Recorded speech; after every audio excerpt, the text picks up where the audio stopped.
अस्सलाम वालेकुम, मैं हूं डॉक्टर खदीजा और मैं एक माहिर ग़िज़ाइयत यानी क्लिनिकल न्यूट्रिशनिस्ट के तौर पे अपनी खिदमात को सर अंजाम दे रही हूं। उम्मीद है आप सब खैरियत से होंगे।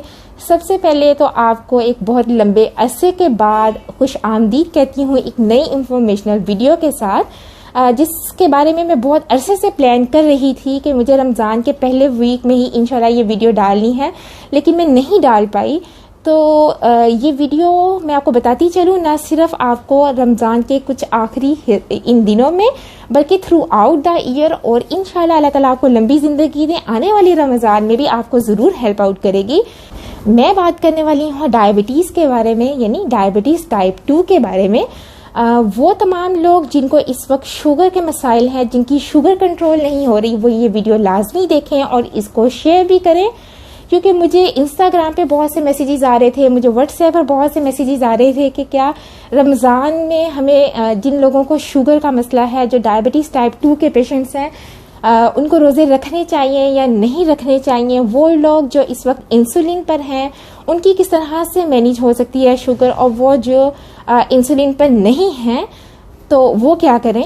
तो ये वीडियो ओवरऑल सब फेजेस के लिए है, अगर आप इंसुलिन पर हैं, अगर आप इंसुलिन पर नहीं हैं, इनफैक्ट अगर आप बॉर्डर लाइन पर भी हैं, तो इंशाल्लाह ये वीडियो आपको ज़रूर हेल्प आउट करेगी।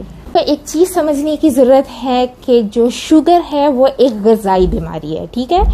तो इसको हम इलाज बिल ग़िज़ा के साथ बहुत आराम से रिवर्स कर सकते हैं, बहुत आराम से नॉर्मल कंडीशन में अपनी सेहतमंद ज़िंदगी में हम वापस आ सकते हैं, अगर आप थोड़ी सी एफर्ट कर लें, थोड़ी सी कोशिश कर लें। वो एफर्ट आप किस तरह से कर सकते हैं, आपको उसमें थोड़ी सी अवेयरनेस की ज़रूरत है और चीज़ों को समझने की ज़रूरत है। तो सबसे पहले हम बात कर लेते हैं डाइटरी ऑर्डर की। आपको आसान अल्फाज में बता देती हूँ कि मतलब खुराक में कौन सी ऐसी चीज़ों में रद्दोबदल के बाद, तब्दीली के बाद हम अपनी डायबिटीज़ को, अपनी ज़ियाबतीज़ टाइप 2 को रिवर्स कर सकते हैं। वो है लो carbohydrate, high protein, high fat diet. मतलब हम आपको आपके डाइट चार्ट में ऐसी चीज़ें सजेस्ट करते हैं जिनमें आपका लो कार्बोहाइड्रेट होता है और हाई फैट और हाई क्वालिटी प्रोटीन आती है। और डाइट चार्ट को फॉलो करने के साथ साथ एक बहुत इंपॉर्टेंट फैक्टर जिसको हम नॉर्मली इग्नोर करते हैं, और जिसकी सबसे बड़ी वजह भी यही है, जो हमारी sugar normal diet chart follow करने के बावजूद कंट्रोल नहीं हो रही होती, वो है फिजिकल एक्टिविटी, यानी आपकी स्ट्रेंथ ट्रेनिंग, आपकी एक्सरसाइज बहुत ज़रूरी है। बात याद रखिएगा, अगर आप डाइट चार्ट को अच्छे से फॉलो कर रहे हैं लेकिन आप एक्सरसाइज नहीं कर रहे तो इसका कोई फ़ायदा नहीं। इस कोशिश का, इसके 50% एफर्ट का भी कोई फ़ायदा नहीं। अगर आपको वाकई ही इस चीज़ को अमल में लेके आना है तो आपको 100% वर्क करना पड़ेगा। शुगर तब होती है जब आपके खून में ग्लूकोज की मिकदार बहुत ज़्यादा हो जाती है, और इसके अलावा आपके खून में इंसुलिन की मिकदार बहुत ज़्यादा हो जाती है, जिसकी वजह से हम कहते हैं कि जी इंसुलिन रेजिस्टेंस हो रही है। मतलब इंसुलिन खून में ज़्यादा होने की वजह से ठीक तरीके से अपना नॉर्मल फंक्शन परफॉर्म नहीं कर पाती। तो हमने ग्लूकोज का जो मेजर सोर्स है वो कार्बोहाइड्रेट से हमें आ रहे होते हैं, तो डेफिनेटली हम वो लो कार्ब डाइट से उसको मैनेज करेंगे। इसके साथ साथ हमें इंसुलिन के लेवल्स को मेंटेन करना है, इंसुलिन के लेवल्स को नॉर्मल करना है। तो इंसुलिन के लेवल्स को नॉर्मल करने के लिए फास्टिंग बहुत ज़रूरी है, रोज़ा रखना बहुत ज़रूरी है। डायबिटीज़ का जो मॉडर्न तरीन तरीका है रिसर्च के मुताबिक उसको ट्रीट करने का, और बहुत से अमेजिंग रिजल्ट्स, बहुत से पॉजिटिव रिजल्ट्स मिल रहे हैं, वो है फास्टिंग यानी रोज़ा रखना। हम इसको एक और नाम भी देते हैं, वो है इंटरमिटेंट फास्टिंग। तो इसमें आपने क्या करना होता है, आपने एक विंडो सेट करनी होती है, जैसे आजकल हम करते हैं। हम सुबह जब रोज़ा रखते हैं तो फिर शाम तक, मगरिब तक हमने कुछ खाना पीना नहीं होता, फिर उसके बाद हम अफ्तारी से सहरी तक खाते पीते रहते हैं। तो ये सिंपल ये इंटरमिटेंट फास्टिंग ही है। तो आजकल हम वही कर रहे हैं।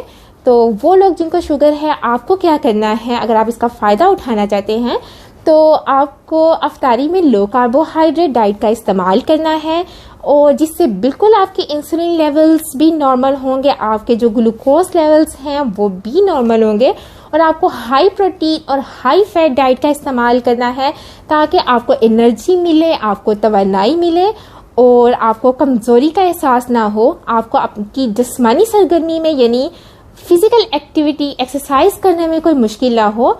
और याद रखिए जो आपके जिस्म में जो एक्स्ट्रा ग्लूकोज है वो इंशाल्लाह आपकी फिर जब आप एक्सरसाइज करेंगे तो वो उसमें इस्तेमाल होगा। तो बिल्कुल इस तरह से आपके सारे लेवल्स जब आप एक्सरसाइज करेंगे, जब अपनी डाइटरी मैनेजमेंट को अच्छे से लेके चलेंगे, जैसे मैंने बताया low carb high protein high fat diet, तो आपके इंसुलिन लेवल्स भी नॉर्मल होंगे, आपके ब्लड शुगर लेवल्स भी नॉर्मल होंगे। और जब ये सारी चीज़ें नॉर्मल होंगी तो उसके साथ साथ आपके जो HDL के लेवल्स हैं वो बेहतर होंगे और आपके जो गंदे वाला फैट है, जो ट्राइग्लिसराइड्स के लेवल्स हैं वो भी नॉर्मल होंगे।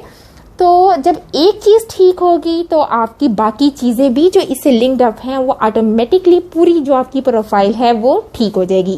जब आप एक ग़िज़ाई बीमारी को कुदरती तरीके से कंट्रोल करने की कोशिश करेंगे तो इससे बेहतरीन तरीका हो ही नहीं सकता। तो बिल्कुल जैसा कि मैंने अभी आपको मेंशन किया, आप रोज़े रखेगा। और इसके साथ साथ एक माहिर ग़िज़ायत, एक न्यूट्रिशनिस्ट होने के नाते मेरा फ़र्ज़ भी है कि मैं आपको इस चीज़ का शऊर दूं, इस चीज़ की अवेयरनेस दूं कि किस तरह से हम अल्लाह ताला की बनाई हुई चीज़ों से अपनी जो हमारी अंदरूनी सूरत हाल होती है, हमारी बहुत सी मेडिकल कंडीशंस ऐसी होती हैं जिनको हम इलाज भी ग़िज़ा के थ्रू हम मैनेज कर सकते हैं।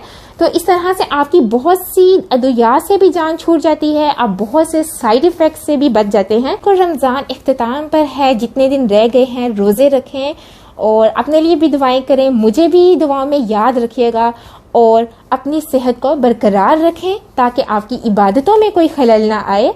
मिलते हैं किसी नेक्स्ट वीडियो में, तब तक के लिए चुस्त रहें, खुश रहें, अल्लाह हाफ़िज़।